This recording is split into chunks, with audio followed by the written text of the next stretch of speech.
வணக்கம். சற்று முன் கிடைக்கப்பெற்ற ஒரு மிக மிக முக்கியமான செய்தி ஒன்று வெளியாகி உள்ளது. திராவிட முன்னேற்ற கழகத்தின் மிக முக்கியமான அமைச்சர்கள் சிறைக்கு செல்ல போகிறார்கள். அமலாக்கத்துறை அதிகாரிகள் விசாரணையை தீவிரப்படுத்த உள்ளதாகவும், ஏற்கனவே சில அமைச்சர்கள் மீது வழக்குகள் நிலுவையில் இருக்கக்கூடிய நிலையில் அனைத்து வழக்குகளையும் இந்த மாதத்திற்குள் முடிவடைக்க வேண்டும் என்று மத்திய பாஜக தற்பொழுது அழுத்தத்தை கொடுத்து வருவதாக தகவல்கள் வெளியான நிலையில் நேரடியாக முதல்வர் ஸ்டாலின் அவர்கள் பிரதமர் மோடி அவர்களை சந்தித்து மன்னிப்பு கேட்க உள்ளதாக தற்பொழுது தகவல்களும் வெளியாகி இருக்கிறது. மோடி அவர்களை சந்திப்பதற்கான ஏற்பாடுகளையும் செய்து முடித்துவிட்டார் முதல்வர் ஸ்டாலின் அவர்கள். பயம் அதிகமாகிவிட்டது.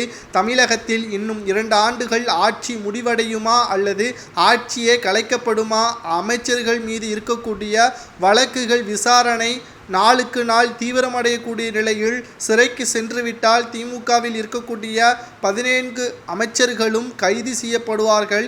இதனால் தற்பொழுது திமுகவிற்கு அவமானம் மட்டுமல்ல, ஆட்சி சீர்கழிவு என்று கூறி திராவிட முன்னேற்ற கழகத்தின் ஆட்சியை கலைப்பதற்கு கூட நடவடிக்கை உள்துறை அமைச்சர் அமித்ஷா அவர்கள் எடுப்பதற்கான ஏற்பாடுகளும் நடைபெற்று கொண்டிருக்கிறது.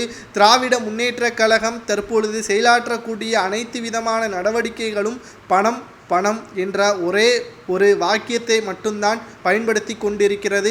உதயநிதி ஸ்டாலின் அவர்களை துணை முதல்வராக பொறுப்பேற்க வைக்க வேண்டும் என்று திமுகவிற்குள் பல மோதல்கள் ஏற்பட்டு கொண்டிருக்கிறது. ஆனால் இதனால் தமிழக மக்களுக்கு என்ன பயன்? திமுகவில் துணை முதல்வராக உதயநிதி ஸ்டாலின் அவர்கள் பொறுப்பேற்றாலும் ஏற்காமல் போனாலும் அதனால் தமிழக மக்கள் எந்த ஒரு பயனையும் அடைய மாட்டார்கள். குறிப்பாக பொருளாதார பாதிப்பு தான் தமிழகத்தில் ஏற்படும். கூடுதலாக துணை முதல்வராக இருக்கக்கூடிய காரணத்தினால் அவர்களுக்கு தமிழக மக்களின் வரிப்பணத்தை அதிகளவில் செலவிடக்கூடிய வகையில்தான் இது அமையும் என்று தற்பொழுது சமூக வலைதளங்களில் பேசக்கூடிய நிலைமைக்கும் உருவாகியிருக்கிறது.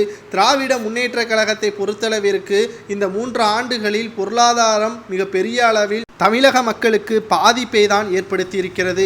முதல்வர் ஸ்டாலின் அவர்கள் செய்த ஊழல், அவரது மகன் செய்த ஊழல், கோபாலபுர குடும்பம் செய்த ஊழல் அனைத்தையுமே விசாரணையின் மூலம் வெளிப்படுத்தினால் தமிழக மக்களது நிலைமை முற்றிலுமாக மாறிவிடும் என்று செய்திகள் தற்பொழுது வெளியாகி கொண்டிருக்கிறது.